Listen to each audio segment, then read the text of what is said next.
ನಮಸ್ಕಾರ ಸ್ನೇಹಿತರೆ. ಇವತ್ತಿನ ವಿಡಿಯೋ ನಿಮಗೆ ರೇಷನ್ ಕಾರ್ಡ್ ರದ್ದಾಗಿರೋದ್ರ ಬಗ್ಗೆ ಮತ್ತೆ BPL card, APL card convert ಆಗಿರೋ ಬಗ್ಗೆ ಯಾವ ಥರ ನೀವು ಆನ್ಲೈನಲ್ಲಿ ಚೆಕ್ ಮಾಡೋದು ಅನ್ನೋದ ಈ ವಿಡಿಯೋದಲ್ಲಿ ತಿಳಿಸ್ಕೊಡ್ತೀನಿ. ಇದ್ರ ಲಿಂಕ್ನ ನಾನು ಡಿಸ್ಕ್ರಿಪ್ಷನ್ ಕೊಟ್ಟಿರ್ತೀನಿ. ಮಾಹಿತಿ ಕಣಿಜ ಅನ್ನೋ ಲಿಂಕ್ನ ಅದ್ರ ಮೂಲಕ ಹೋಗಿ ನೀವು ಡೈರೆಕ್ಟಾಗಿ ಚೆಕ್ ಮಾಡ್ಬೋದು. ಯಾವ ಥರ ಚೆಕ್ ಮಾಡೋದು ಅಂತ ತಿಳಿಸ್ಕೊಡ್ತೀನಿ. ಇಲ್ಲಿ ಮಾಹಿತಿ ಕಣಜ ಅಂತ ಓಪನ್ ಡಿಸ್ಕ್ರಿಪ್ಷನ್ ಕೊಟ್ಟಿರೋ ಲಿಂಕು, ಅದ್ರ ಮೂಲಕ ನೀವು ಓಪನ್ ಮಾಡಿದಾಗ ಈ ಥರ ಓಪನ್ ಆಗುತ್ತೆ. ಇಲ್ಲಿ ಡಿಸ್ಟಿಕ್ ಸೆಲೆಕ್ಟ್ ಮಾಡ್ಕೋಬೇಕು. ನಿಮ್ದು ಯಾವ ಡಿಸ್ಟಿಕ್ಕು ಅದನ್ನ ಸೆಲೆಕ್ಟ್ ಮಾಡ್ಕೊಂಡು ಇಲ್ಲಿ ನಿಮ್ಮ ರೇಷನ್ ಕಾರ್ಡ್ ನಂಬರ್ ಹೊಡಿಬೇಕು. ಹಿಂಗೆ ಓಕೆ ಕೊಟ್ಟ ತಕ್ಷಣ ಈ ಥರ ಓಪನ್ ಆಗುತ್ತೆ. ನಿಮ್ಮ ತಾಲೂಕು, ನಿಮ್ಮ ಗ್ರಾಮ ಪಂಚಾಯತಿ, ವಿಲೇಜ್ ತೋರಿಸುತ್ತೆ, ಏರಿಯಾ ತೋರಿಸುತ್ತೆ. ಇಲ್ಲಿ card type property house hold ಅಂತ ಇರುತ್ತೆ. ನಾನ್ ಪ್ರಾಪರ್ಟಿ ಹೌಸ್ ಹೋಲ್ಡ್ ಆದರೆ ಎ.ಪಿ.ಎಲ್ ಕಾರ್ಡ್ ಅಂತ ತಿಳ್ಕೊಬೇಕು. ಪ್ರಾಪರ್ಟಿ ಹೌಸ್ ಹೋಲ್ಡ್ ಅಂದರೆ ಬಿ.ಪಿ.ಎಲ್ ಕಾರ್ಡು. ಇಲ್ಲಿ ಇಲ್ಲಿ ನೋಡಿ ಆಕ್ಟಿವೇಟಲ್ ಐತೆ. ನಿಮ್ದು ಏನಾರ ಇನ್ಆಕ್ಟಿವೇಟಲ್ ಆಗಿದ್ರೆ ಇನ್ಆಕ್ಟಿವ್ ಅಂತ ತೋರಿಸ್ತದೆ. ಇದು ಆಕ್ಟಿವೇಟಲ್ ಐತೆ.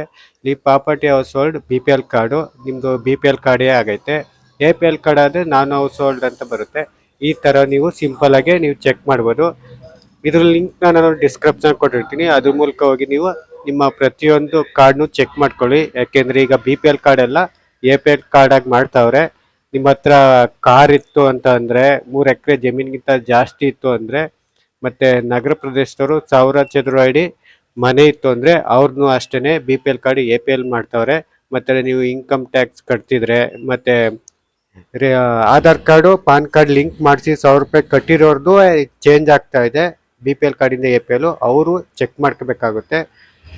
ಇಷ್ಟು ಮಾಹಿತಿ ಕೊಟ್ಟಿದ್ದೀನಿ. ಯಾವ ಥರ ಚೆಕ್ ಮಾಡೋದು ಅಂತ ತಿಳಿಸ್ಕೊಡ್ತೀನಿ. ಇದ್ರ ಲಿಂಕ್ನ ಡಿಸ್ಕ್ರಿಪ್ಷನ್ ಕೆಳಗಡೆ ಕೊಟ್ಟಿರ್ತೀನಿ. ಅದ್ರ ಮೂಲಕ ಹೋಗಿ ನೀವು ಚೆಕ್ ಮಾಡೋದು.